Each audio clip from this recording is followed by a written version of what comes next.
जय श्री कृष्ण। आप सभी का बहुत बहुत स्वागत है आज के इस हमारे 5वें ऑनलाइन सेशन में। अधिकांश श्रोता हमारे साथ पहले जुड़ चुके हैं और जो नए श्रोता हैं उनका विशेष रूप से स्वागत है। यदि हो सकता है कि मेरे से कई इसमें सीनियर्स हों, मेरा ध्यान बोलते समय उन पे नहीं जा पाता है, तो कृपया करके क्षमा कीजिएगा। मैं यदि आपका ठीक से अभिवादन इत्यादि कर, पिछली बार जैसे मेरे एक टीचर थी और कई बार सीनियर्स होते हैं, तो हम समय की गरिमा का ध्यान रखते हुए अपना सेशन आरंभ करते हैं। तो मुझे आशा है मेरी आवाज आप सब ठीक से पहुंच रही होगी। अगर कोई आप सिर्फ आप में से कोई भी चैट बॉक्स में यस लिख दीजिए ताकि मुझे पता लग जाएगा कि मेरी आवाज आपको ठीक से आ रही है।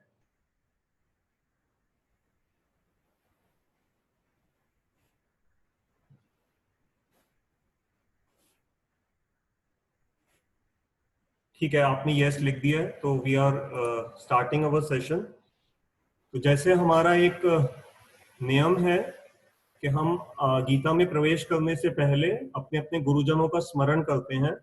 आपसे भी मेरा निवेदन है कि आप भी अपने अपने गुरुवर्ग का स्मरण कर सकते हैं।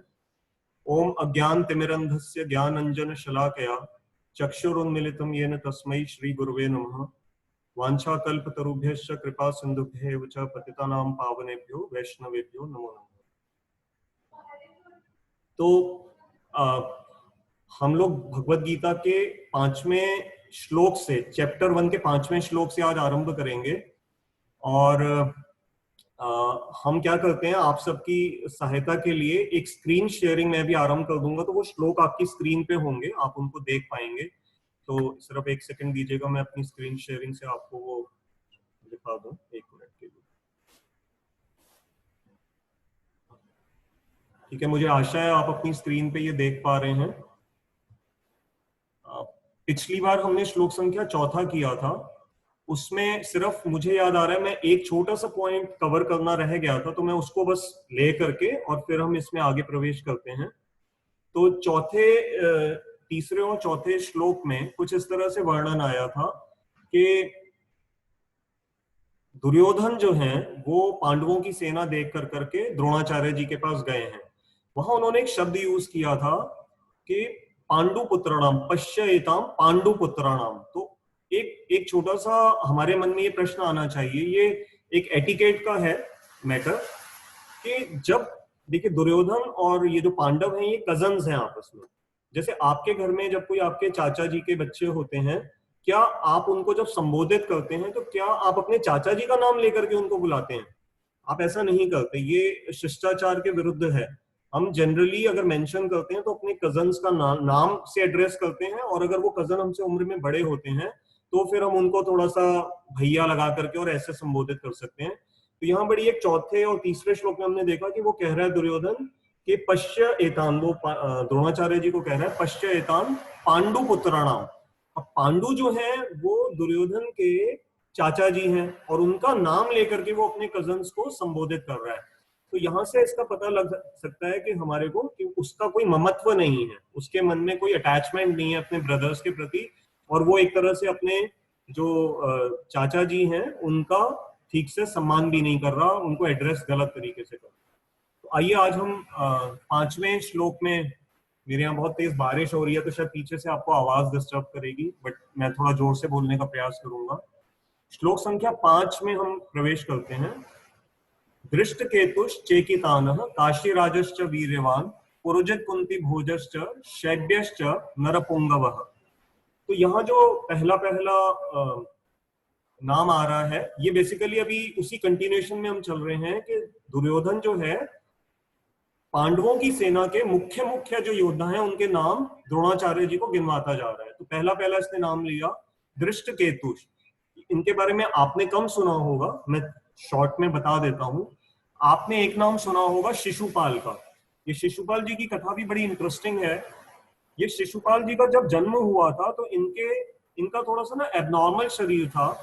इनके शरीर में एक्स्ट्रा हाथ थे, कुछ एक्स्ट्रा अंग थे।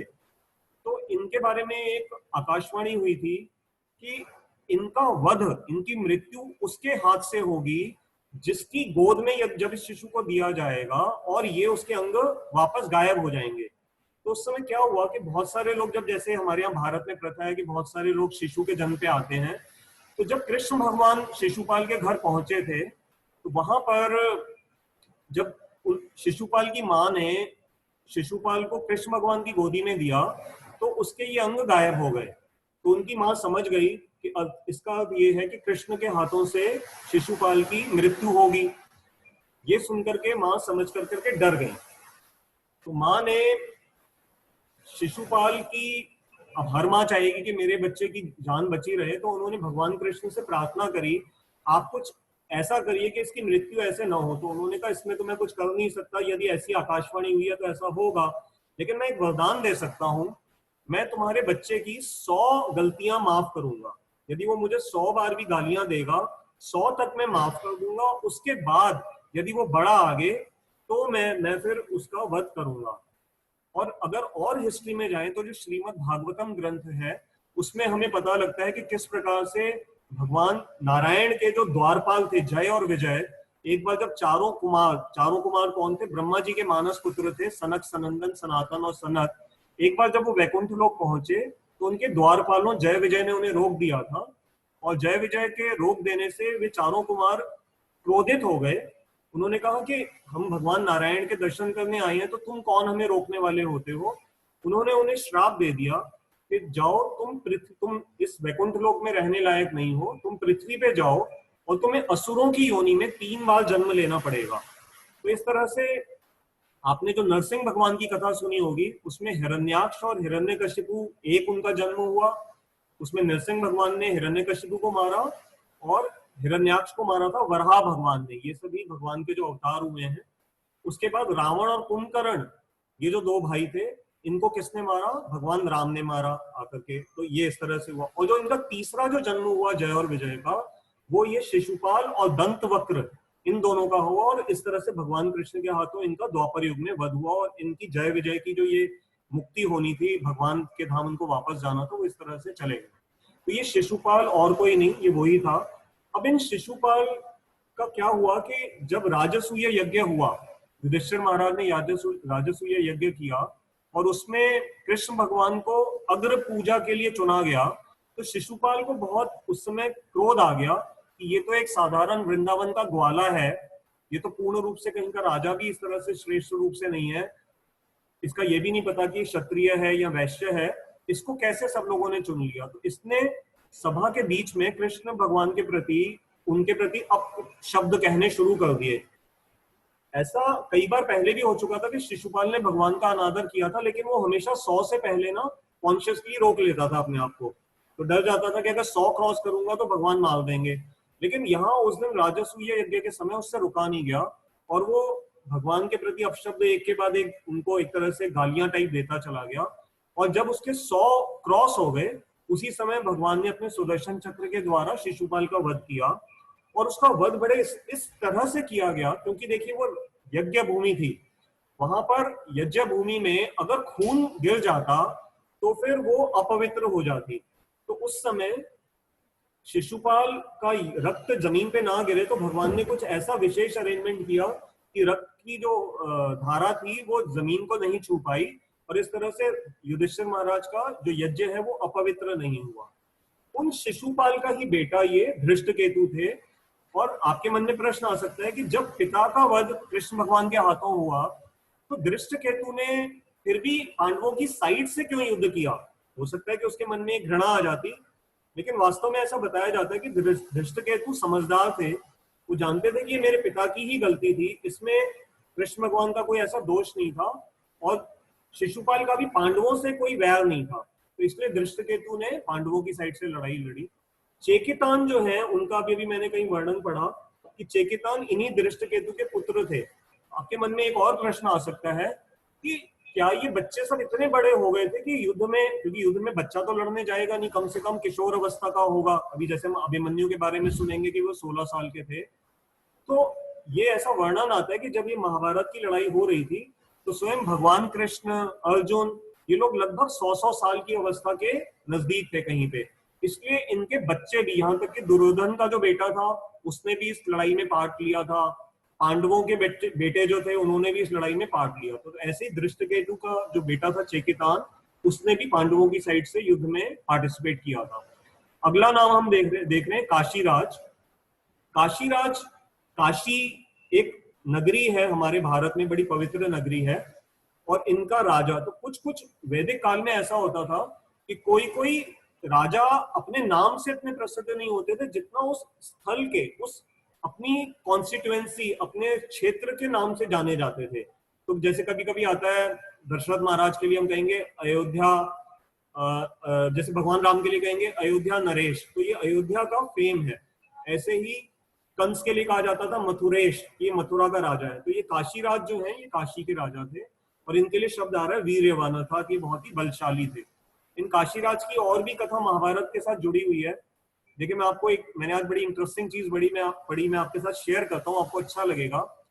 अभी जब तक अंग्रेजों का ध्यान हमारे भारत के लिटरेचर्स पे नहीं गया था, वैदिक ग्रंथों पे, तो अंग्रेजी सभ्यता में ये लोग ओडिसी और इलियड, दो ये नाटक हैं, जैसे पोएम्स के कॉम्पोजिशंस हैं, ये बहुत बड़ी वो है। आप में से कई टीचर्स यहाँ पर होंगे, वो जानते होंगे, तो ये बहुत बड़ी संरचना माने जाते हैं। लेकिन अगर महाभारत की लेंथ की बात करें तो महाभारत में 1,00,000 श्लोक हैं, और यदि इसको आप समझना चाहें कि ये इलियड और ओडिसी से कितना बड़ा है महाभारत, तो अगर आप इलियड और ओडिसी को दोनों को जोड़ दें, उससे 7 गुना ज्यादा, 7 टाइम्स ज्यादा महाभारत के अंदर श्लोक है। तो आप समझ सकते हैं कितना ये दुनिया का सबसे बड़ा महाकाव्य है। तो इसलिए इसमें बहुत सारी कथाएं हैं, और इन कथाओं में से ये जो काशीराज का जो वर्णन आ रहा है, तो इन्हीं की जो 3 पुत्रियां थी, अंबा, अंबिका और अंबालिका, जिनका हमने पहले कथा सुन चुके हैं, मैं इसलिए अभी उस कथा में नहीं जा रहा। अभी शिखंडी का रोल आएगा, वहां पर मैं आपको इसके बारे में और अच्छी तरह बताऊंगा। अगला नाम आप देख रहे हैं पुरुजित और कुंती भोज, ये 2 और योद्धा हैं। पुरुजित के बारे में ज्यादा वर्णन कुछ विशेष नहीं आता। पुरु अर्थात होता है एक कंट्री का नाम है, पुरु, उस कंट्री को जीतने वाले जो है वो पुरुजित उनका नाम था। कुंती भोज थोड़ा एक इंटरेस्टिंग है, इनको समझ लेते हैं। कुंती जी का नाम हम सभी जानते हैं, ये अर्जुन की माँ थी, और इसलिए अर्जुन का कई जगह पे नाम गीता में ही आप सुनेंगे कि कौन्तेय शब्द नाम से आएगा। तो ये जो कुंती भोज जो है, ये कुंती के एक जगह पे वर्णन आ रहा है कि ये उनके पिता हैं। वास्तव में कुंती इनकी सगी पुत्री नहीं थी, कुंती बेटी थी वासुदेव जी की। वासुदेव जी कौन थे? जहां देवकी और वासुदेव जिनके पुत्र रूप में मथुरा में भगवान कृष्ण प्रकट हुए थे, उन वासुदेव की ये पुत्री थी कुंती। और क्योंकि ये दोनों राजा आपस में मित्र थे, कुंती भोज, कुंती एक राज्य का नाम था, जो कुंती भोज वहां के जो राजा थे उनका कोई संतान नहीं थी, तो ये दोनों आपस में मित्र थे, वासुदेव महाराज और कुंती भोज। तो वासुदेव जी ने अपनी बेटी कुंती, जिसका नाम उस समय था पृथा, इसीलिए अर्जुन का एक नाम पार्थ आता है, आपने कई जगह सुनते हैं ना पार्थ, तो पृथा के पुत्र थे। तो कुंती का बचपन में पहला नाम पृथा था। उन पृथा को जब उनके पिता ने कुंती भोज को दे दिया, तो जैसे हमारे यहाँ शादी के बाद लड़की का नाम बदल दिया जाता है, तो क्योंकि उनके पिता और वहां के लोग ये नहीं चाहते थे कि इस लड़की पृथा के मन में अपने पिता की याद ज्यादा आए, तो इसलिए उसका नाम बदल दिया गया और उनको कुंती नाम दिया गया। और यही कुंती के जो पिता है कुंती भोज, ये बहुत बड़े योद्धा थे जिनका यहाँ पर वर्णन आ रहा है। अगला नाम आप देख रहे हैं शैब्यश्च नरपुंगवः। शैब्य शब्द जो आ रहा है, ये महाराज शिवी का आपने एक नाम सुना होगा, ये बहुत ही दानी माने जाते हैं। महाराज शिवी की कथा हमें बच्चों को सुनानी चाहिए कि एक बार किस तरह से एक कबूतर ने आकर के उनका आश्रय ले लिया, और उसी समय एक बाज आया और उसने कहा कि राजा ये कबूतर मेरा शिकार है, आप मुझे दे दीजिए।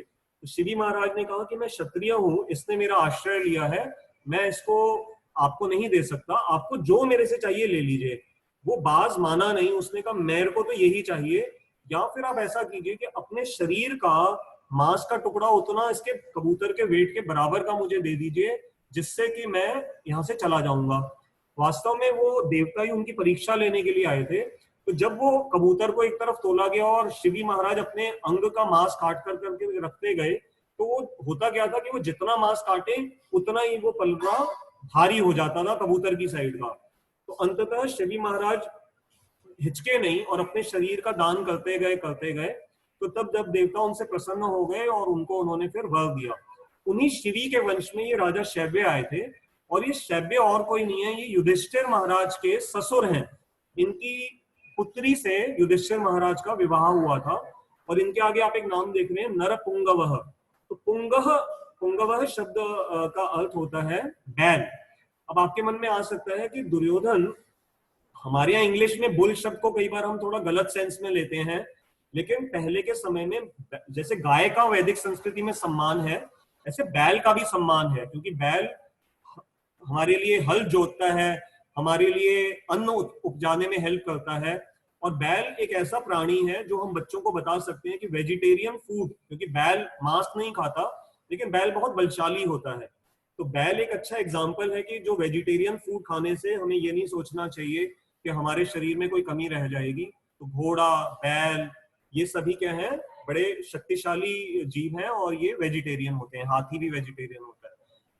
तो यहाँ पर नरपुंगवः अर्थात दुर्योधन, उस समय के अनुसार बैल कहना किसी का सम्मान के लिए कहा जाता था, तो उसने कहा ये सभी ऐसे वीर हैं जो बैल के समान शक्तिशाली हैं, श्रेष्ठ नर हैं।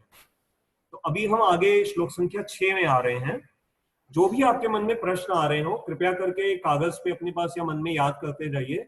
एंड में जब मैं लगभग 40 मिनट्स के करीब बोलूंगा, उसके बाद आप ये सेशन हम ओपन कर देंगे, और आप प्लीज कृपया करके अपने प्रश्नों को आपके सामने रख सकते हैं, और कोई कमेंट्स भी देना चाहें। देखिए, मैं कोई ऐसा बड़ा विद्वान नहीं हूं, आप में से कई यहाँ पर मैं जानता हूँ बड़े बड़े विद्वान बैठे हैं। तो यदि कोई आपके अपने भी इसके बारे में कमेंट्स हो, तो कृपया करके अपने ज्ञान को सबके साथ बांटिए। इसमें कोई ऐसा नहीं है कि आपको पूरा अधिकार है, आप अपने सम्माननीय अपने वचन यहाँ पर सबके सामने शेयर कर सकते हैं। श्लोक संख्या 6 में हम देख रहे हैं, युधामन्युश्च विक्रांत उत्तमौजाश्च वीर्यवान। ये दो और योद्धाओं का नाम आ रहा है, युधामन्यु, विक्रांत। विक्रांत शब्द का होता है बड़े पराक्रमी थे, और उत्तमौजा एक नाम है, और वीर्यवान शब्द हमने पहले भी समझा। देखिए, पिछले श्लोक में भी वीर्यवान है, इसमें दोबारा आ रहा है। वीर्य अर्थात हमारी शक्ति, क्योंकि यहाँ पर कई यंग जनरेशन के भी हो सकता है बच्चे सुन रहे हो। मैं आपके साथ एक बात शेयर करना चाहूंगा। यंग जनरेशन के साथ इस समय एक बहुत बड़ी प्रॉब्लम है कि इस समय पोर्नोग्राफी, तरह तरह के इंटरनेट, देखिए इंटरनेट एक ऐसा जाल है कि आप एक बटन दबाते हैं, आप कोई भी वेबसाइट पे पहुंच जाते हैं। हमारे यहाँ जो इंडिया का सेंसर बोर्ड है, वो तो फिर भी फिल्म्स को सेंसर करता है, एडल्ट का आपको सर्टिफिकेट देगा। अगर आप सिनेमा हॉल में देखने जाएंगे तो आपको रोक लिया जाएगा। बट आज हमारे सबके घरों में इंटरनेट है, आप एक सेकंड में बटन दबाएंगे, आप किसी भी पॉर्न साइट पे एकदम से चले जाते हैं और आप कुछ भी देख सकते हैं। तो ये बच्चों का मन इससे दूषित होता है, और उसका परिणाम क्या होता है कि बच्चे अपने वीर्य को नष्ट कर देते हैं। परंतु मैं आपके साथ शेयर करना चाहूंगा कि ये वीर्य, जो सीमेन है, जिसको हम इंग्लिश में सीमेन कहते हैं, तो वो इतना बलशाली तत्व है। देखिए, उसके स्त्री के एक्स के साथ वीर्य के मिलन से एक पूरी की पूरी संतान, एक शरीर की संरचना हो जाती है। तो आप समझिए कि वीर्य कितना बलवान है। जब हम इस वीर्य को ऐसे ही नाश कर देते हैं, विवाह से बाहर अपने ब्रह्मचर्य जीवन में इसका नाश करते हैं, तो हमारे शरीर में जो ओज होना चाहिए, जो हमारी बुद्धि के अंदर ताकत होनी चाहिए, हमारे अंदर जो एक बल होना चाहिए, वो ये वीर्य जो है ये निकल जाता है। इसलिए अगर आप पहलवानों से बात करेंगे तो ये लोग अपने वीर्य का बहुत ध्यान रखते हैं, क्योंकि कोई बड़ा मैच इत्यादि होता है, कोई अखाड़े में जाना होता है, तो वीर्य का बड़ा सम्मान किया जाता है। वीर्य को ऐसे नहीं बहने देना चाहिए। तो ये वीर्य कई, शायद कुछ मेडिकली ऐसे कई हजारों बूंद जो हमारी ब्लड की होती हैं, उससे उनके मिलने से जाकर के एक बूंद वीर्य की बनती है, और इसी वीर्य के अंदर लिविंग एंटिटीज होती हैं। तो जब वो मिलन का समय आता है, कंसीविंग का समय आता है, तो कोई एक जीव जो है जिसने जन्म लेना होता है, वो सृष्टि में जन्म लेता है। तो इसलिए वीर्य का हमें सम्मान करना चाहिए। इसके बाद जो सौभद्रो शब्द आ रहा है, इसको हम थोड़ा डिटेल में लेंगे। सुभद्रा के जो पुत्र हैं उनका नाम था सौभद्र, और आप सभी समझ सकते हैं ये सुभद्रा कौन थी। भगवान कृष्ण और बलराम जी की बहन थी, और इनका विवाह अर्जुन के साथ हुआ था, और इनके जो पुत्र थे वो थे अभिमन्यु। तो अभिमन्यु का ही एक नाम है सौभद्र। अभिमन्यु की कथा को हम थोड़ा सा एक डिटेल में ले लेते हैं। ऐसा बताया जाता है कि अभिमन्यु जब सुभद्रा माँ के गर्भ में थे, उस समय एक बार अर्जुन सुभद्रा जी को चक्रव्यूह की संरचना के बारे में बता रहे थे। अभी चक्रव्यूह क्या होता है? चक्रव्यूह एक विशेष प्रकार की एक संरचना है, युद्ध के मैदान में की जाती है, जिसमें घुसना बहुत मुश्किल होता है।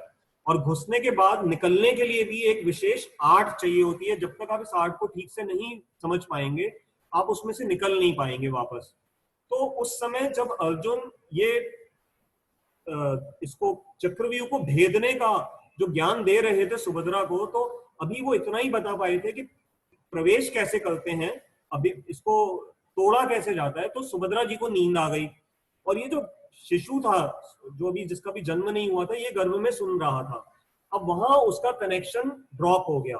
जैसे मान लीजिए अभी मैं आपसे कुछ बोल रहा हूं और अभी अचानक आपके घर का लाइट चली जाए और इंटरनेट कनेक्शन हमारा ड्रॉप हो जाए तो आप सुन नहीं पाएंगे मैंने आगे क्या कहा।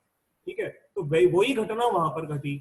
इसमें हमारे लिए एक और सीख है जो विशेष करके माताएं यहाँ पर सुन रही हैं, जो हमारी लेडी वर्ग है, मैं उनसे निवेदन करना चाहूंगा कि देखिए अब तो हम सबको मेडिकल साइंस भी समझाता है कि अपनी प्रेगनेंसी के दौरान अच्छे विचार रखने चाहिए। जितना हो सके अपना मन थोड़ा धार्मिक रखिए, शांत रखिए और अपना आहार सात्विक रखिए। तो ये जो पुराना साइंस है हमारा भले इस पे विश्वास ना हो लेकिन कम से कम अगर हम इससे कोई नुकसान तो है नहीं यदि आप उस समय अच्छे विचार रखेंगे। बल्कि हमारी जो मोदी गवर्नमेंट में है, मैंने उसमें एक जगह पढ़ा था कि कहीं हमारी कोई स्टेट है शायद उत्तर प्रदेश में या कहीं पे, मैंने कुछ समय पहले महीने पहले पढ़ा था कि गवर्नमेंट ने स्वयं अच्छे संस्कार देने के लिए हॉस्पिटल्स में एक स्पेशल टीचर्स को नियोजित किया है जो माँ को प्रेगनेंसी के दौरान अच्छी अच्छी कथाएं सुनाते हैं। तो जैसे रामायण, उस समय रामायण का अगर हम पाठ करें तो बच्चे में भगवान राम जैसे गुण आ सकते हैं, वो बच्चा आपके प्रति सम्मान देने वाला होगा। आज हम सभी जानते हैं कि हमारे बच्चे हमारे पैर तो मतलब छूना तो बहुत दूर की बात है लेकिन वो गुड मॉर्निंग भी नहीं करेंगे, विश करेंगे। और फॉरेन कंट्रीज में तो और बुरा हाल है, पूरा साल माँ बाप को याद नहीं करेंगे, जब मदर्स डे आएगा उस दिन उनको ट्रीट करेंगे, बाकी साल के 364 दिन माँ बाप किसी का ध्यान नहीं रखते। तो लेकिन हमारी भारतीय संस्कृति में भी अगर हम अभी से नहीं ध्यान रखेंगे तो एक दिन ऐसा ही आएगा कि हमारे यहाँ भी मदर्स डे और फादर्स डे ही मन रहा होगा और हमारे बच्चे हमारे हाथों से पूरी तरह से निकल चुके होंगे। तो ये जब सुन रहे थे तो उस समय इनका ये ज्ञान अधूरा रह गया।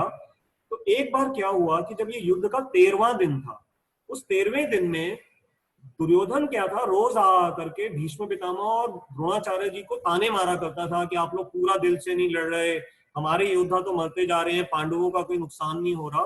तो उस दिन द्रोणाचार्य जी ने उसको कहा कि मैं युधिष्ठिर को बंदी बना करके तुझे दूंगा। ये दुर्योधन ने उससे कहा था कि युधिष्ठिर को बंदी बना करके लाइए। तो उस दिन इन्होंने चक्रव्यूह की रचना करी। अब उस दिन अर्जुन को तो ये विद्या थी कि चक्रव्यूह में कैसे जाना है, लेकिन अर्जुन किसी वजह से वहां से दूर चले गए, उनको किसी और जगह पे भेज दिया गया। अब ये बड़ा विकट परिस्थिति आ गई कि इसमें कौन भेदेगा इसको। तो युधिष्ठिर महाराज ने अभिमन्यु को परमिशन दी और अभिमन्यु इस चक्रव्यूह के अंदर घुस गए। अब घुस तो गए, अब चक्रव्यूह में क्या होता है कि जब आप घुसते जा रहे हैं तो जैसे जैसे आप एक एक स्टेज पे जाते हैं तो और योद्धा आते जाते हैं और आपकी ताकत, आप तो अकेले वही हैं, आप तो बहुत देर से लड़ रहे हैं, लेकिन नए योद्धा आते जा रहे हैं तो धीरे धीरे क्या होगा, आपकी अपनी फिजिकल स्ट्रेंथ कम होती चली जाती है। तो अभिमन्यु के साथ भी वही होता जा रहा था। लेकिन अभिमन्यु ने उस समय कर्ण का बहुत नुकसान किया और बहुत इतने कहते हैं वो वीरता से लड़े कि सभी ने अपने दांतों तले उंगली दबा ली। लेकिन जब इन सब बड़े बड़े योद्धाओं ने देख लिया कि हम अकेले इसको अभिमन्यु को नहीं मार पाएंगे तो उन्होंने एक युद्ध का नियम तोड़ा। युद्ध का नियम क्या था, देखिए आजकल की जो लड़ाइयां होती हैं इसमें कोई नियम सेट नहीं किए जाते। आप कहीं पे भी रात के समय भी, इंडिया पाकिस्तान में जब कोई बात होती है तो हम रात के समय भी अटैक कर देते हैं, वो लोग सो रहे होते हैं। जब वो लोग हमारे ऊपर अटैक करते हैं तो कई बार हमारी आर्मी सो रही होती है और उस समय अटैक कर देते हैं। तो जब ये महाभारत का युद्ध हुआ था तो युद्ध आरंभ होने से पहले नियम कर दिए गए थे कि युद्ध सिर्फ दिन के समय लड़ा जाएगा। इसमें एक और नियम था कि एक योद्धा अपने समान कक्ष के साथ ही लड़ेगा, जैसे जो रथी है वो रथी के साथ लड़ेगा, तो महारथी महारथी, इस तरह से पूरे नियम सेट थे। और जो रथ से नीचे खड़ा होगा उसके ऊपर भी अत्याचार, उसको नहीं मारा जाएगा, उसको मतलब दूसरा जो योद्धा है वो रथ से नीचे रथ वाले आने पे नहीं मार सकता।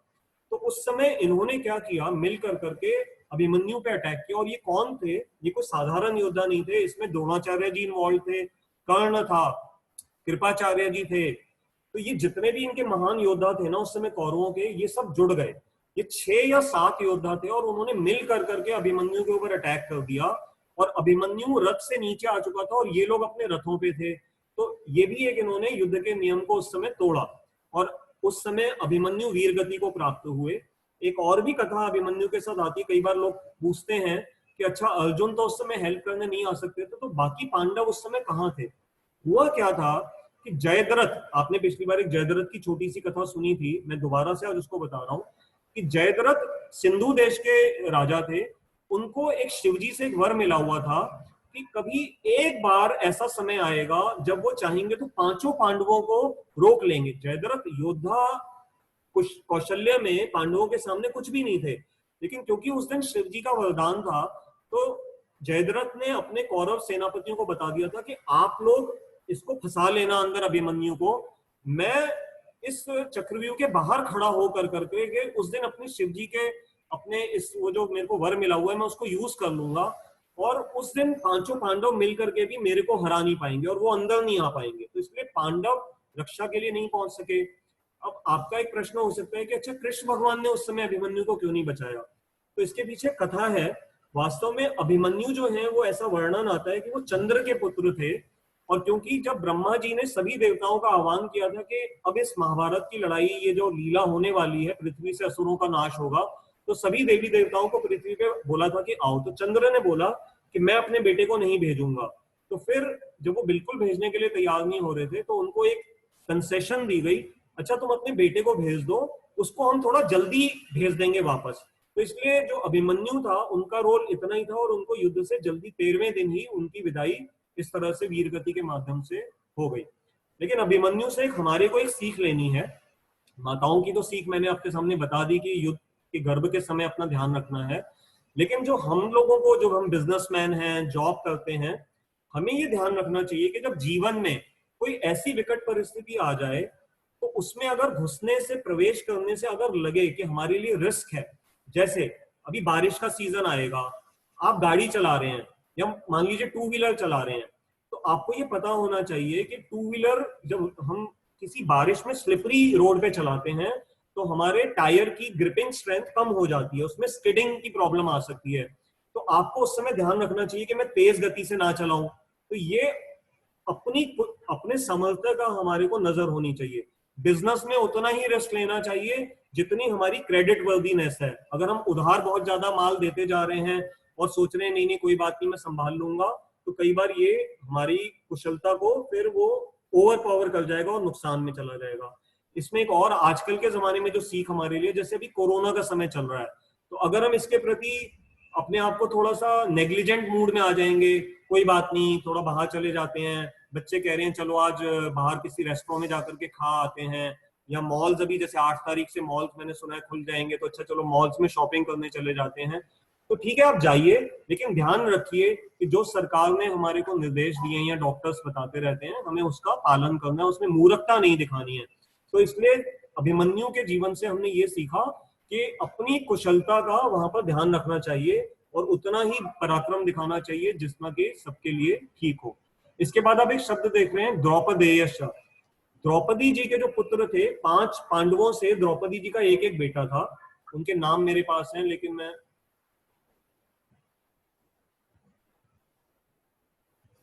किसी ने मुझे संदेश दिया है कि उनका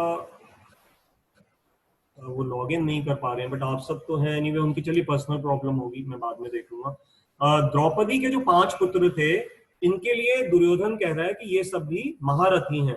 तो जितने पांडव इसलिए युद्ध में विशारद थे तो ये द्रौपदी के 5 पुत्र भी थे।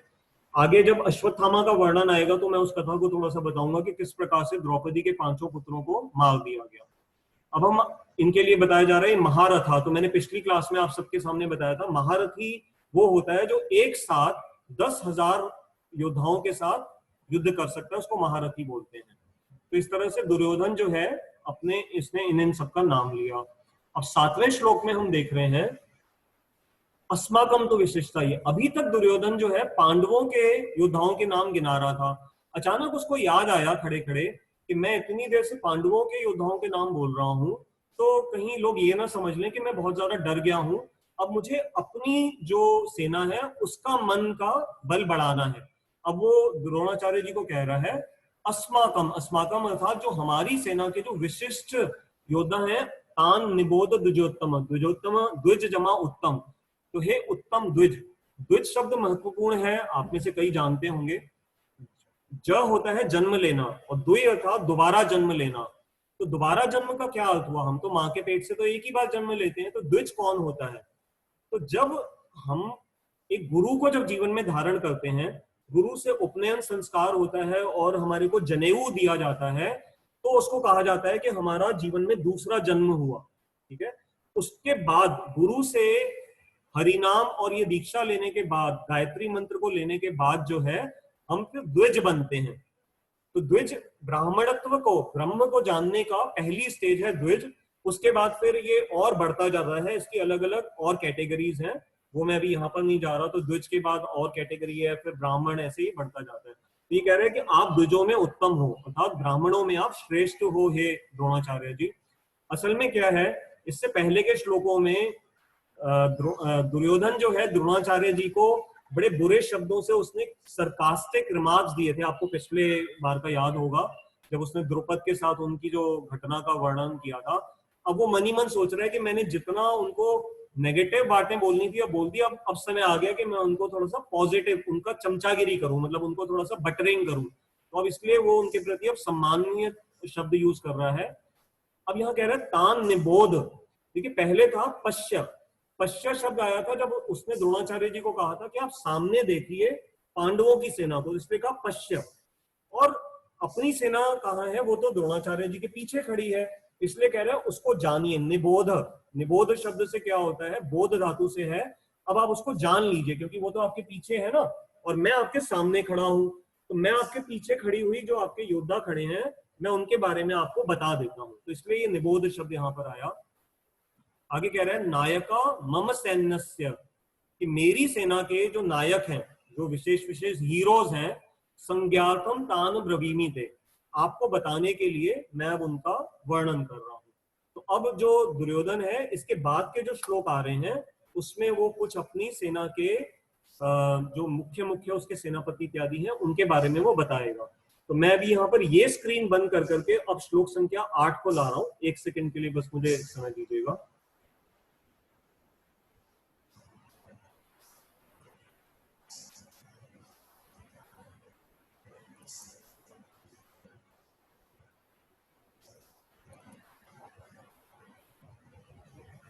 अब आप देख रहे हैं ये जो 8वां श्लोक है, यहाँ पर स्क्रीन पे आप देख रहे हैं, भवान भीष्मश्च कर्णश्च कृपश्च समितिंजयः अश्वत्थामा विकर्णश्च सौमदत्तिस् तथैव च। हम इस श्लोक पे थोड़ा अधिक समय लेंगे।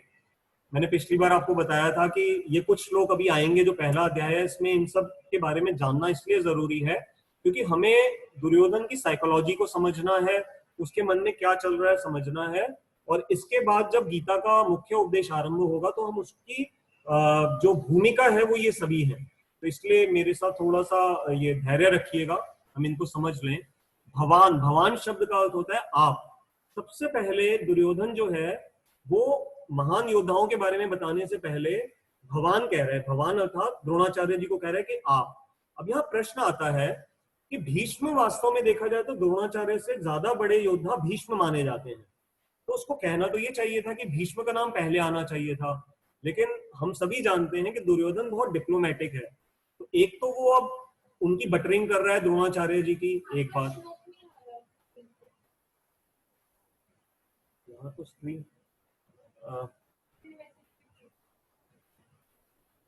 एक मेरी बेटी कह रही है कि आप लोग ये श्लोक देख नहीं पा रहे, तो एक मिनट में चैट बॉक्स में जाता हूँ, वहां पर आप मुझे प्लीज बताइए कि अगर ऐसा कुछ है कि आप।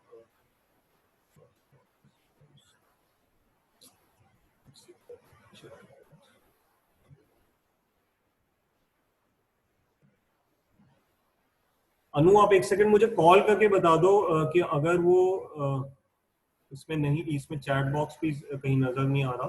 एक सेकंड देख लेता हूँ, बोल दीजिए जरा।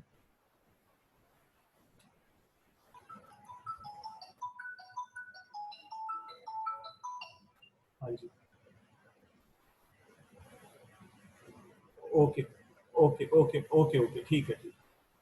चलिए, ये शायद अभी बताया गया कि स्क्रीन शेयर नहीं हुई है। 1 मिनट के लिए रुकिए, मैं देखता हूँ इसको दोबारा से।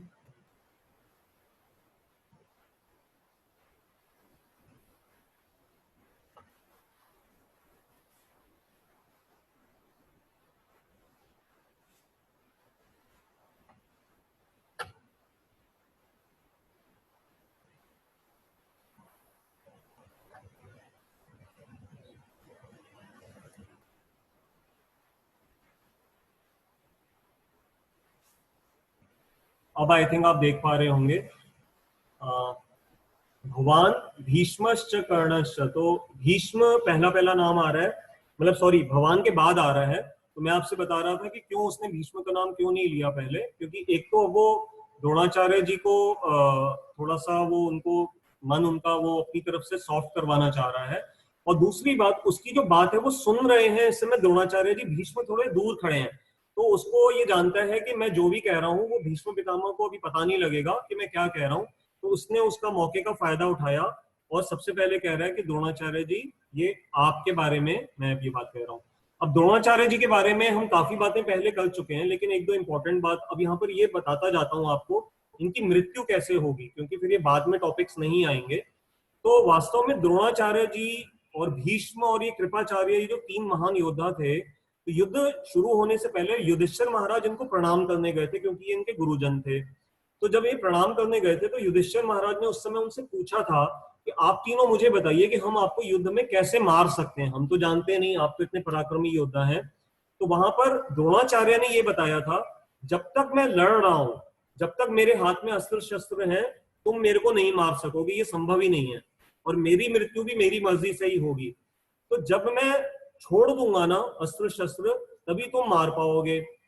तो उन्होंने कहा ऐसा कैसे होगा, ये कैसे संभव होगा? तो उन्होंने कहा, द्रोणाचार्य जी ने कहा, जब कोई मेरे किसी प्रिय की मृत्यु का समाचार यदि मुझे मिलेगा तो ये संभव है कि शायद मैं युद्ध करना छोड़ दूं। तो द्रोणाचार्य जी के बारे में उनको ये पता लगा था। इसलिए आगे जाकर करके जब अश्वत्थामा हाथी को भगवान कृष्ण भीम से कहेंगे कि तू एक अश्वत्थामा हाथी को मार दे, और युधिष्ठिर महाराज को ये बोला कि आपको ये झूठ बोलना पड़ेगा द्रोणाचार्य जी के सामने, कि आपको ये कहना पड़ेगा अश्वत्थामा मारा गया।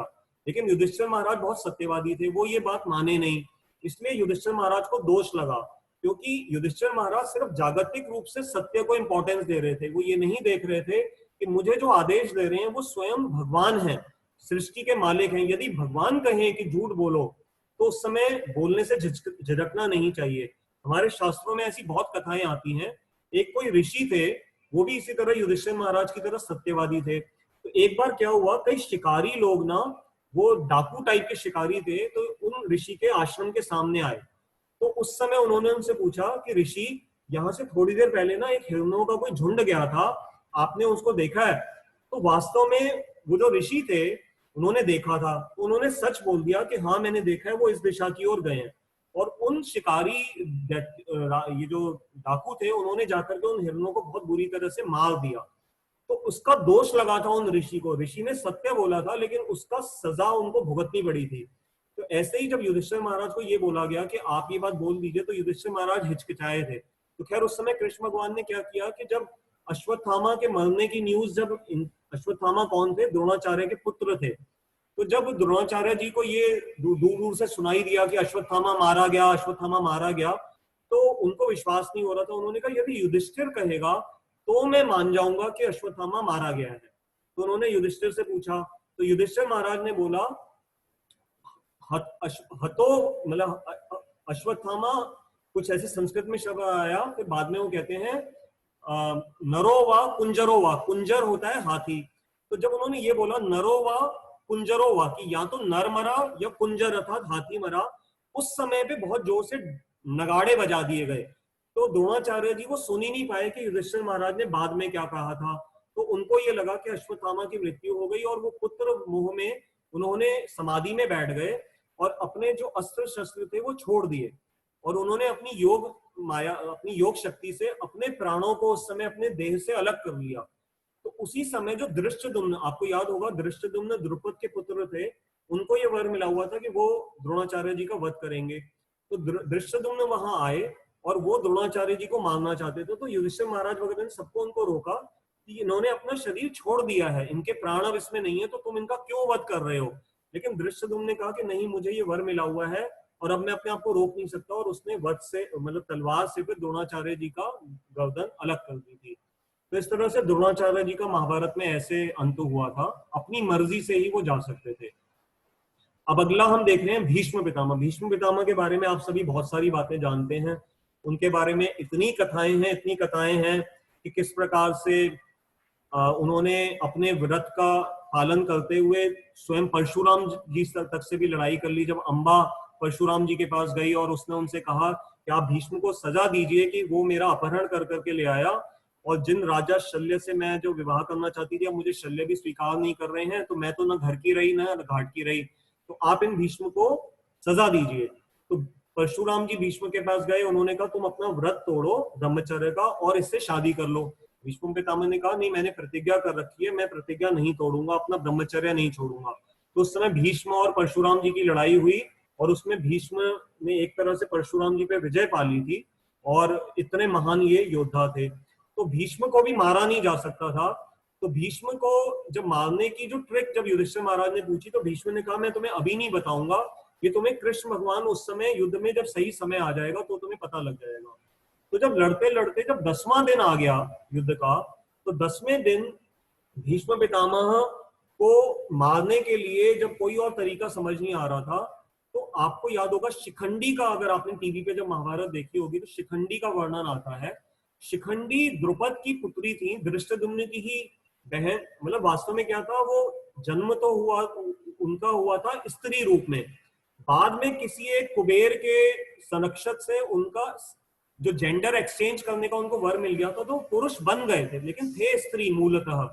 तो भीष्म पितामह ये बात जानते थे, और ये शिखंडी और कोई नहीं थे, ये जो अंबा थी जिसने भीष्म से बदला लेना चाहा था, इसी का ही जन्म यहाँ पर द्रुपद के यहाँ पर शिखंडी के रूप में हुआ था, और शिखंडी के द्वारा ही भीष्म की मृत्यु लिखी थी, क्योंकि भीष्म को तो और कोई मार नहीं सकता था।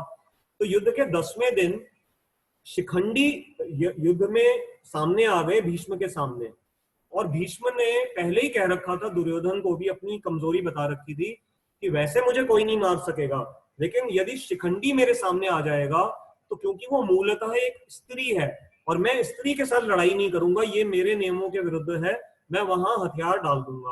तो उस समय शिखंडी सामने आ गया, शिखंडी ने भी तीर चलाए, पर शिखंडी के तीरों में तो इतनी ताकत नहीं थी कि भीष्म का वध हो पाता। शिखंडी की बैक में अर्जुन उस समय युद्ध में कृष्ण भगवान की गाइडेंस के अनुसार उनके ऊपर तीर छोड़ते जा रहे थे, और इस तरह से भीष्म पितामह को उस समय बहुत सारे तीर लगे। लेकिन इस घटना से पहले भीष्म ने एक बहुत बड़ा कार्य किया था। आप सब जानते हैं कि कृष्ण भगवान ने एक प्रतिज्ञा करी थी कि मैं इस युद्ध में हथियार नहीं उठाऊंगा। तो जब भीष्म स्वयं वास्तव में कृष्ण भक्त थे, उन्होंने ये सोच रखा था कि प्रभु आपने जो प्रतिज्ञा करी है, आपकी प्रतिज्ञा से भक्त की प्रतिज्ञा बड़ी होती है, मैं आपसे हथियार उठवा करके रहूंगा। तो भीष्म क्या करते थे, कृष्ण भगवान को तंग करने के लिए अर्जुन के ऊपर इतना फेरोशियस अटैक कभी कभी कर देते थे कि अर्जुन को बचाना मुश्किल हो जाता था। और उस समय कृष्ण स्वयं रथ से कूद पड़ते थे। एक बार तो कृष्ण कूद पड़े और उन्होंने अपने सुदर्शन चक्र का आह्वान किया, लेकिन उसी समय अर्जुन ने याद करा दिया कि आपने तो वचन लिया हुआ है कि आप हथियार नहीं उठाओगे। तो फिर भगवान ने सुदर्शन चक्र को तो वापस भेज दिया। तो उनको सामने एक रथ का पहिया नजर आ गया, और वो बस पहिए को लेकर करके, अब उनके केश हैं कृष्ण के वो खुल गए हैं, और शरीर पे मिट्टी लगी हुई है, क्योंकि युद्ध भूमि है ना, जमीन पे आ गए हैं, तो युद्ध की भूमि। और जब भीष्म के जो तीर हैं वो कभी कभी सारथी रूप में कृष्ण को भी लगते थे, तो थोड़ा थोड़ा शरीर से लाल जो बूंद है, इसका बड़ा सुंदर वर्णन आता है कि उस समय कृष्ण का इतना सौंदर्य है जब वो युद्ध में भीष्म के सामने इस तरह से लड़ने आ जाते हैं। बस ये देख कर करके भीष्म पितामह ने अपने हथियार डाल दिए कि हे मधुसूदन, आपके इस रूप का दर्शन करने के लिए ही मैं बस ललायत था, मेरे हृदय की इच्छा पूरी हो गई, और मैं अब आपसे निवेदन करता हूं कि यदि आप मेरा वध करना चाहें तो कर लीजिए। लेकिन क्योंकि कृष्ण जानते थे कि मैंने हथियार मूलतः नहीं उठाना है, और फिर वो शिखंडी के हाथों ही भीष्म का वध होना था, तो फिर ये 10वें दिन पे भीष्म पितामह युद्धों की शैया पे लेट गए, और जब वो लेट गए तो उनका ना सिर ऐसे लटक रहा था। तो सभी ने देखा कि इनको तकिया देना है, तो सभी लोग बड़े अच्छे अच्छे तकिए ले आए, लेकिन भीष्म पितामह ने इशारे में बोला कि अर्जुन को बोला ये मुझे तकिया देगा। तो उस समय अर्जुन ने कुछ बाण ऐसे जिगजैग फैशन में चलाए, और जो भीष्म पितामह का सर था उसको टेक मिल गई।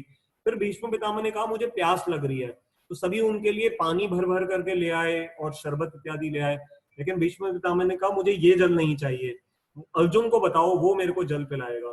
तो वास्तव में फिर उस समय अर्जुन समझ गए, और अर्जुन ने एक ऐसा तीर मारा उसी युद्ध भूमि से, जल की धारा जो कहते हैं शायद गंगा जी, क्योंकि गंगा जी माता थी भीष्म की और वो उनका पान करना चाहते थे, तो ऐसा शायद वर्णन आता है कि वो जल की धारा जो इस तरह से अर्जुन के तीर के द्वारा भीष्म को मिली। तो भीष्म का कैरेक्टर इतना वास्ट है कि हम अपने इन छोटे से 40-45 मिनट में, हम हमारा देखिए समय भी पूरा हो गया, 45 मिनट हो गए हैं, तो मैं आज भीष्म के कैरेक्टर पे, सॉरी मुझे यहाँ रोकना पड़ेगा क्योंकि अगला कर्ण है। मैंने पिछली बार आपको कहा था कि कर्ण के बारे में मैं बताऊंगा, क्योंकि कर्ण के बारे में हमारे में से बहुत सारे लोग सोचते हैं कि वो बड़ा दानी था, उसमें बड़े अच्छे अच्छे गुण थे। कई लोग इंटरनेट पे आप जाएंगे ना, कोरा एक साइट है, वहां आप देखेंगे तो कर्ण के कई फॉलोवर्स हैं, फैंस हैं। जैसे अर्जुन के फैन वहां कम मिलेंगे, कर्ण के आपको ज्यादा फैंस मिलेंगे। तो उनके जो जो लॉजिक्स हैं वो मैं उनमें से कुछ को कवर करूंगा, बट कर्ण, कृपाचार्य, अश्वत्थामा, विकर्ण, ये सौम्यदत्ती सी, अभी 5 कैरेक्टर्स ऐसे हैं जिसमें मैं प्रयास करूंगा कि यदि भगवान की इच्छा रही और समय रहा तो हम अगली क्लास में हम इन 5 कैरेक्टर्स को थोड़ा अच्छी तरह लेंगे, क्योंकि इनकी बड़ी इंटरेस्टिंग कथाएं हैं सबकी। कर्ण की तो बहुत अच्छी हैं, कृपाचार्य की हैं, फिर अश्वत्थामा एक बड़ा अलग सा कैरेक्टर है। अश्वत्थामा पांडवों के बच्चों का वध करेगा जाकर के रात के समय। विकर्ण का नाम यहाँ पर क्यों आया ये भी एक सीक्रेट है। विकर्ण एक बड़ा योद्धा नहीं था, लेकिन दुर्योधन इतना बड़ा डिप्लोमेट है, उसने विकर्ण का नाम क्यों लिया। ये सारे जो आपके प्रश्न हैं, जो भी हमारे सब प्रश्न हैं, ये मैं अगली बार ले लूंगा यहाँ, क्योंकि समय हो रहा है। तो मैं भी स्क्रीन शेयरिंग यहाँ बंद कर रहा हूँ और मैं कोशिश करूंगा चैट बॉक्स में जाने की। और आज एक आपसे विशेष निवेदन है, जो मेरी ये गुरु बहन है अनु जी, उन्होंने, उनका एक ग्रुप है जिनकी वजह से ये प्रोग्राम स्टार्ट हुआ था। उन्होंने एक एक बहुत ही मेहनत करके एक छोटा सा ना 3 से 4 मिनट का एक वीडियो तैयार किया है। बहुत सुंदर भजन की बैकग्राउंड में है, आप बोल नहीं होंगे, आपको अच्छा लगेगा। वो भगवत गीता की महत्ता का ही है। मैं इसलिए कहीं ऐसा ना हो कि मीटिंग में कई लोग बाद में छोड़ के चले जाएं, मैं पहले अन्नू को 1 मिनट के लिए होस्ट बना रहा हूं, और अन्नू आपके साथ वो वीडियो शेयर करेगी। ज्यादा लंबी नहीं है, 3 से 4 मिनट की है, उसने बड़ी मेहनत से बनाई है, और हम सब जो कथा सुन पा रहे हैं उसी की, उसका बहुत बड़ा इसमें योगदान है। हम अन्नू की वजह से ये कथा सुन पा रहे हैं। तो मेरा निवेदन है, थोड़ा सा मेरे साथ बियर कीजिएगा। उसके बाद हम प्रश्नोत्तर ऑन कर लेंगे। यदि किसी को ये क्लास बीच में छोड़नी हो तो आपका पूरा मतलब इसमें कोई ऐसी बात नहीं है, आप छोड़ के जा सकते हैं यदि आपका समय पूरा हो रहा हो। और जिनके प्रश्न उत्तर हैं, मैं आपके साथ हूं, जितना भी 15 मिनट, 20 मिनट, आधा घंटा लगेगा, जो भी प्रश्न है हम अपनी अपनी क्षमता के अनुसार उनका उत्तर देने का प्रयास करेंगे। और क्योंकि कई नए लोग हमारे साथ जुड़ रहे हैं, और वो लोग फिर कई बार क्या होता है, कट ऑफ हो जाते हैं, उनको पता नहीं लगता कि वो मेरे कैसे टच में आए। मैं एक बार साउंड में भी, मैं एक बार यहाँ पर बोल रहा हूँ अपना मोबाइल नंबर, मैंने पिछली बार भी बोला था, 9810094098। मैं दोबारा बोल रहा हूँ, 9810094098। मेरा नाम कमल है, जो लोग नहीं जानते। आप मेरे से व्हाट्सएप या फोन कॉल्स पे भी अपने अपने प्रश्न कभी भी बाद में पूछ सकते हैं। तो मैं भी 1 सेकंड दीजिएगा, मैं अनु को होस्ट बनाना चाह रहा हूँ, 1 सेकंड के लिए।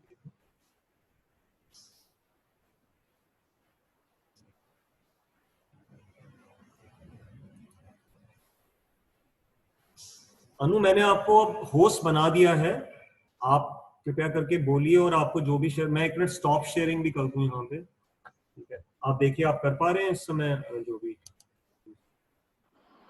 कुछ प्रॉब्लम है तो आप मुझे फोन पे बता देना, मैं इस समय फिर उसको चेंज कर दूंगा सेटिंग्स को। ठीक। हरे कृष्ण। हरे कृष्ण। हरे, एक्चुअली ये छोटी सी जो वीडियो क्लिपिंग है, ये हम पूरी तरह से प्रभु जी को ही डेडिकेट कर रहे हैं। हमारा एक ये छोटा सा ग्रुप है जो आपको पूरी तरह से थैंक्स करना चाहता था, सिर्फ इसलिए कि जो आपने इतना अपना कीमती समय निकालकर हमें ये क्लास देनी शुरू की। तो आई होप बाकी सब लोग इसको एंजॉय करेंगे। इट्स ऑल डेडिकेटेड टू कमल प्रभु जी।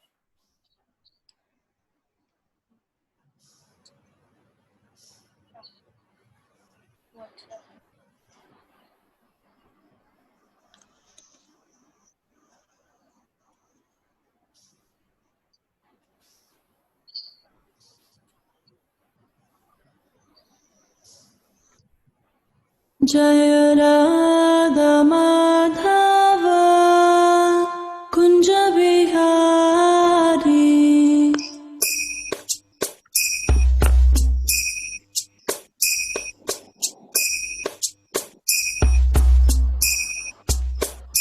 जय राधा माधव कुंज बिहारी।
हाँ जी। ठीक है अनु, आप मुझे दोबारा होस्ट बना दीजिए।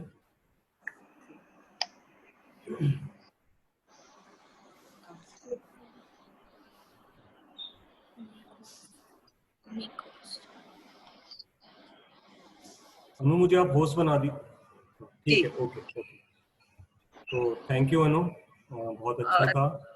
और मैं सबसे यही निवेदन करूंगा कि जो आखिरी स्क्रीन थी बस आप सिर्फ उस पर ध्यान दीजिएगा। मैंने एक अनु को पर्सनल चैट में लिखा था कि कभी मेरे से बोलने में जो भी गलतियां हो तो प्लीज मेरे साथ शेयर करना। तो मैं आप सबसे भी यही निवेदन करूंगा कि कोई भी बोलने में कभी गलती हो जाए या आपके कमेंट्स हो तो मोर देन वेलकम। तो ठीक है, अब हम अनु और उनके ग्रुप का बहुत बहुत धन्यवाद करते हैं, उन्होंने इतनी सुंदर वीडियो हमारे साथ शेयर करी और बहुत सुंदर भजन हमें सुनवाया। तो अब हम क्वेश्चन आंसर सेशन में जा रहे हैं। तो मैं चैट बॉक्स में देख रहा हूं, आप क्या कर सकते हैं, जिसको भी प्रश्न पूछना है बस वो यहाँ पर लिख दें और मैं उनको अनम्यूट कर करके आपको उसमें क्वेश्चन ले लूंगा। एक प्रश्न जो आया है, अतुल अग्रवाल जी पूछ रहे हैं कि दुर्योधन की पत्नी भानुमति तो काशी नरेश की बेटी थी, फिर काशी नरेश ने पांडवों की ओर से क्यों युद्ध किया? मैंने एग्जैक्टली मुझे इसका बिल्कुल स्पेसिफिक आंसर नहीं पता, लेकिन मैं कुछ कॉमन सेंस से आपके साथ शेयर कर सकता हूँ, शायद वो उत्तर ठीक हो। देखिए, काशी नरेश की ये तीनों जो पुत्रियां थी पहले, जिनका अगर ये काशी नरेश की वही कहानी है अंबिका और अंबालिका वाली, तो क्योंकि इनका कुरु वंश के साथ ना एक्सपीरियंस अच्छा नहीं रहा था, क्योंकि भीष्म पितामह ने इन तीनों राजकुमारियों का अपहरण कर लिया था। तो अपहरण करने की वजह से हो सकता है कि दोनों राज्यों के मध्य में ऐसी कुछ बात रही हो।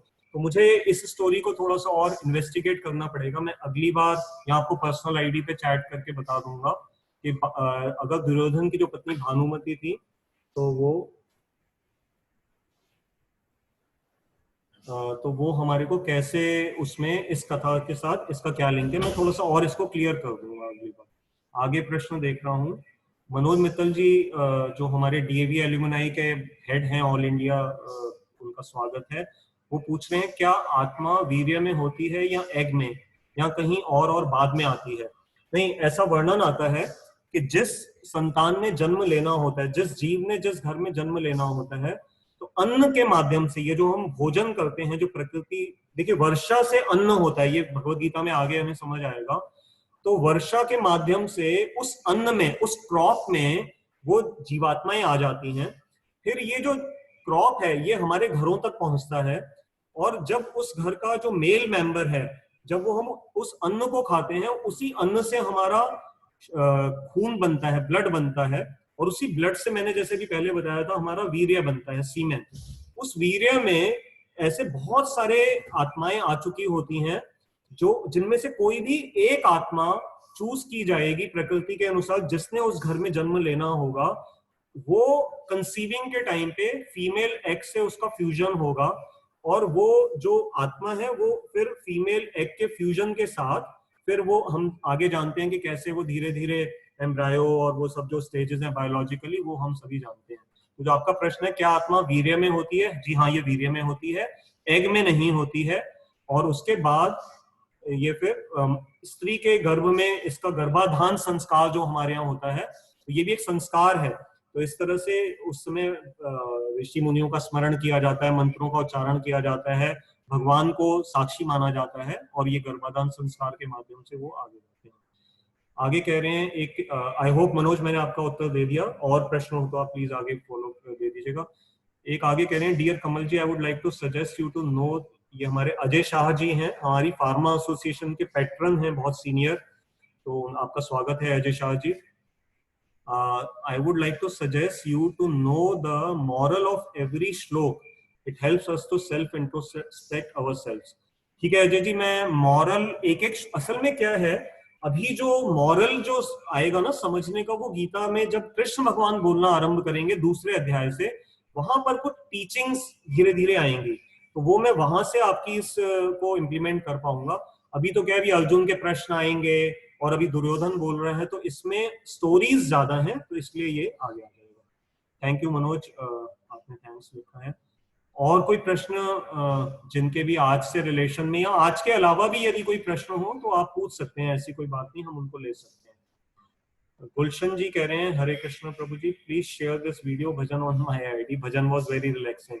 तो ठीक है अनु, आपको ये कॉम्प्लीमेंट मिल गया है, ये गुलशन जी को ये भजन बहुत अच्छा लगा है, तो अनु आप मेरे से शेयर कर देना और मैं इनको आगे इन लोगों के साथ शेयर कर दूंगा। मैं 1-2 मिनट तक ये चैट और ओपन रख लेता हूं, और यदि कोई बोलना चाहते हैं तो प्लीज यहीं पर ही चैट में हिंट कर दीजिए, ताकि मैं आपका माइक अनम्यूट कर दूंगा, जिससे कि आप बोल पाएंगे।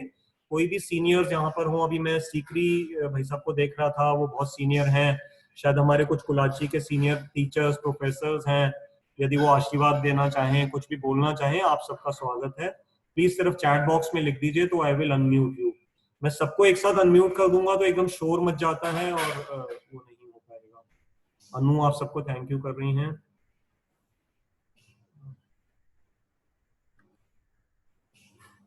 मैं चैट बॉक्स में एक बार अपना मोबाइल नंबर यहाँ पे भी लिख देता हूँ,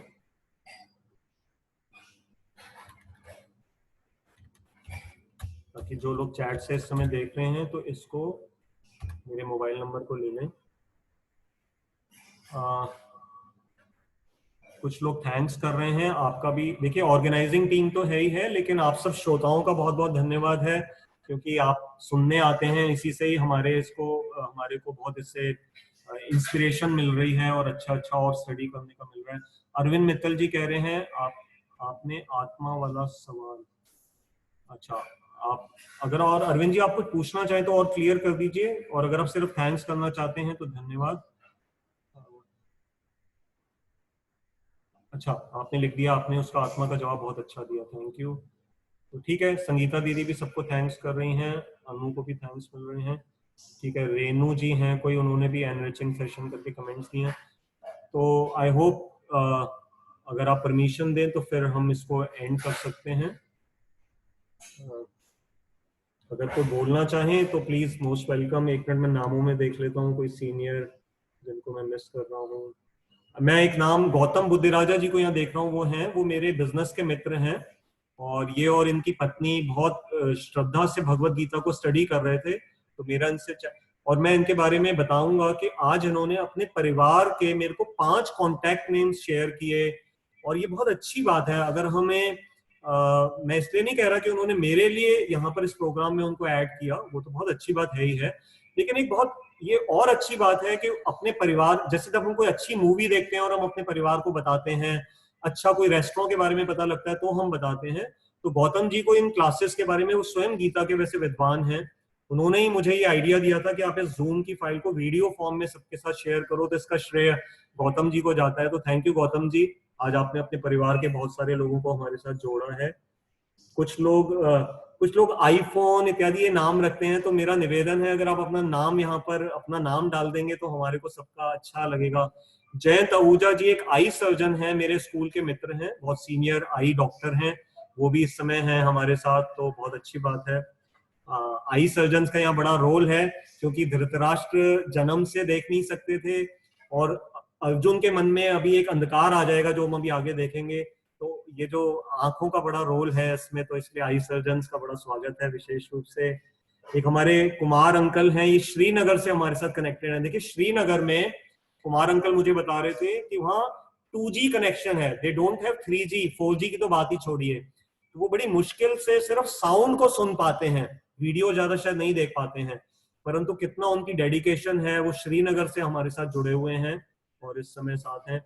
मोना मैंने पिछली बार भी बताया था, ये मेरी कजन है लेकिन कुलाची की टीचर हैं, तो ये भी बहुत प्रयास कर रही हैं अपने साथ जोड़ने का सबको। नीरज चोपड़ा जी वॉलमार्ट के वाइस, मतलब एक मुझे यहाँ शायद प्रोफेशनली शायद नहीं, बट बहुत अच्छी स्टेज मतलब लाइफ में अकम्प्लिश है, और ये स्वयं गीता पे प्रवचन देते हैं, तो इसलिए आपका स्वागत है नीरज जी। और सभी कुछ नामों को जो मैं पहचान पा रहा हूँ, सुरेश अरोड़ा अंकल हमारे बहुत सीनियर हैं, हमारी फार्मा एसोसिएशन के बड़े एक्टिव, इनकी गाइडेंस में ही दिल्ली में ये फार्मा का ट्रेड फैला था, तो इनका स्वागत है। और विजय चौधरी जी लंदन से हमारे साथ जुड़ते हैं, शायद इंग्लैंड से, तो मैं जिनको पहचान पा रहा हूँ उनका मैंने नाम लिया, कईयों को मैं ठीक से नहीं वो कर पा रहा, तो कृपया करके आप सभी का स्वागत और धन्यवाद। तो यदि कोई बोलना चाहे, मैं एक बार चैट पे बस दोबारा नजर मार रहा हूँ, और नहीं तो फिर हम एक मिनट में बस पढ़ लूं। Many thanks for wonderful. Jayant जी कह रहे हैं पुरु मीन्स स्वर्ग. It is related to Panchal kingdom. North Panchal ruled by Ashwatthama and south Panchal ruled by Drupad.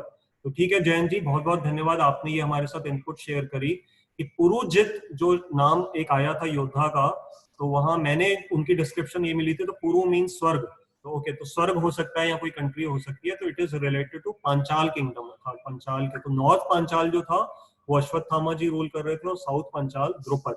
तो ठीक है, क्योंकि ये हम जानते हैं कि द्रोणाचार्य ने आधा दोबारा से वापस द्रुपद को दे दिया था, तो साउथ पांचाल द्रुपद जी के पास चला गया था और नॉर्थ पांचाल उन्होंने अपने बेटे अश्वत्थामा को दे दिया होगा. तो ठीक है.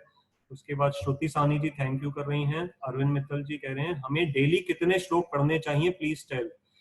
अरविंद जी, इसका कोई अंत नहीं है. यहाँ पर बहुत सारे ऐसे विद्वान हैं जिनको 700-700 श्लोक पूरे के पूरे रटे हुए होंगे. तो श्लोक मैंने पिछली बार भी बताया था, सिर्फ श्लोक पढ़ने से नहीं है, इनको एब्जॉर्ब करना है, इनके अर्थ को समझना है. तो कृपया करके उसको आप ध्यान रखिए कि जितना पढ़ सके अच्छी बात है. और गौतम जी सबको एक्नॉलेज कर रहे हैं. प्रभु जी संगीत भी बहुत अच्छा है, धन्यवाद अभिवादन का. तो जैन जी भी उस संगीत की तारीफ कर रहे हैं, तो सच में बहुत अच्छा भजन था. रमनीत जी कह रही हैं वंडरफुल सेशन. नीरज चोपड़ा जी भी प्रणाम सबको कर रहे हैं. और रमनीत जी कह रही हैं मोना मैम्स कलीग. अच्छा, मोना की कलीग हैं रमनीत. तो thanks for having me in the group, welcome here. ठीक है, चलिए. तो एक मेरी स्कूल की मित्र है रेनू शर्मा, उन्होंने मुझे पर्सनल लिखा है कि सेशन बहुत अच्छा था लेकिन थोड़ा कॉम्प्लिकेटेड था. अगर रेनू आपको अगर ये अभी चीजें कॉम्प्लिकेटेड लग रही हैं, तो अभी तो गीता आगे बहुत अच्छे और डेप्थ में लेके जाएगी. तो मेरा निवेदन है कि आप लोग थोड़ा घर पे भी इस पे समय दीजिए, गीता को खोलिए. आपके घरों में गीता सिर्फ लाल कपड़े में बंद करने के लिए नहीं है, उसको वहां से हटाइए, उसके ऊपर से डस्टिंग करिए, उसको खोलिए, उसको थोड़ा पढ़िए. पढ़ेंगे तो थोड़ा समझ में आएगा. देखिए, हमसे ज्यादा शायद विदेशी लोग इस समय गीता का अध्ययन कर रहे हैं. हम भारतवासियों को ऐसे हार नहीं माननी चाहिए. तो रेनू, आप उसको पढ़ो घर पे और सुनो, समझो, प्रयास करो. फिर कोई प्रश्न आए तो हमारे साथ यहाँ पर शेयर करिए. और यहाँ पर नीरू भटनागर जी के बारे में कह रहे हैं कि वो कुलाची अंसर स्कूल में संस्कृत की टीचर हैं. तो बहुत बहुत धन्यवाद नीरू भटनागर जी मैम का कि वो यहाँ पर हमारे साथ रही. हमसे कोई संस्कृत में मैम गलतियां होती रहेंगी तो आप उसको इग्नोर कर दीजिएगा. हमारे गुरुजन कहते थे कि संस्कृत का ज्ञान यदि हो तो अच्छी बात है, लेकिन यदि नहीं है या कोई ये सोचेगा कि मैं सिर्फ संस्कृत सीखूंगा तभी इन शास्त्रों को समझ पाऊंगा, तो ऐसा भी नहीं है. तो इन शास्त्रों में सबका अधिकार है. हाँ, संस्कृत उसमें हेल्प करती है. तो इसलिए आप हमारी संस्कृत की गलतियों को नजरअंदाज कर दीजिएगा. और यदि कोई इनपुट देना चाहे किसी भी श्लोक के बारे में, तो मैम आपका बहुत बहुत स्वागत है. तो चलिए ठीक है, आप सबका बहुत बहुत धन्यवाद. मैं भी आप सब में चैट में आप सबको thanks to all of you लिख करके यहाँ पर आपका करता हूँ. तो ठीक है, हम इस सेशन को अगर आप सबकी परमिशन हो तो एंड करते हैं. इसकी रिकॉर्डिंग आपके साथ जैसे ही आपको इसका मैसेज आया था वैसे ही माध्यम से 1 या 2 दिन में मैं पूरी की पूरी रिकॉर्डिंग आप तक पहुंचवा दूंगा. और उसको आप अपने और फ्रेंड्स के साथ, यूट्यूब पे अपना भगवान की दया से चैनल बन गया है. तो जब आप उस रिकॉर्डिंग को देखेंगे तो यूट्यूब पे जब आप जाते हैं तो अगर आप सिर्फ 1 सेकंड नीचे देखेंगे तो एक सब्सक्राइब का लिंक आता है. अगर आप उस चैनल को सब्सक्राइब कर लेंगे तो आगे ऑटोमेटिकली, कल को व्हाट्सएप से, जूम से आपका संबंध नहीं भी हो पाता तो आपको ऑटोमेटिकली यूट्यूब से एक नोटिफिकेशन आ जाया करेगी कि गीता के बारे में एक नया लेक्चर अपलोड हुआ है. तो वो सारी जिंदगी आपको उसकी इंफॉर्मेशन, जब तक हम लोग हैं, वो इंफॉर्मेशन आपको उस चैनल की आती रहेगी. तो वो एक बड़ा सिंपल तरीका है. आप नहीं समझ पाए तो आपके घर में बच्चे ट्रेंड होंगे, उनसे पूछ लीजिएगा, वो आपको गाइड कर देंगे कि ये यूट्यूब के जो पुराने वीडियोस जिनके मिस हो गए हैं वो सभी उस यूट्यूब चैनल पे हैं. वो उन यूट्यूब चैनल से उन वीडियोस को सुन सकते हैं और इससे आपको ये पूरा लिंक हमारा क्लियर हो जाएगा. तो मैं दोबारा से आप सबका धन्यवाद करता हूँ और कोई गलती हो गई हो तो क्षमा कीजिएगा. हरे कृष्ण कृष्ण कृष्ण हरे हरे, हरे राम राम राम हरे हरे. सुरेश अरोड़ा अंकल कह रहे हैं बहुत अच्छा लगा. थैंक यू अंकल, हमें बहुत अच्छा लगा कि आप हमारे साथ आपने ज्वाइन किया. बहुत बहुत धन्यवाद. आगे भी आशीर्वाद देते रहिएगा. तो ठीक है, चलिए हम इसको एंड कर रहे हैं. Thank you so much.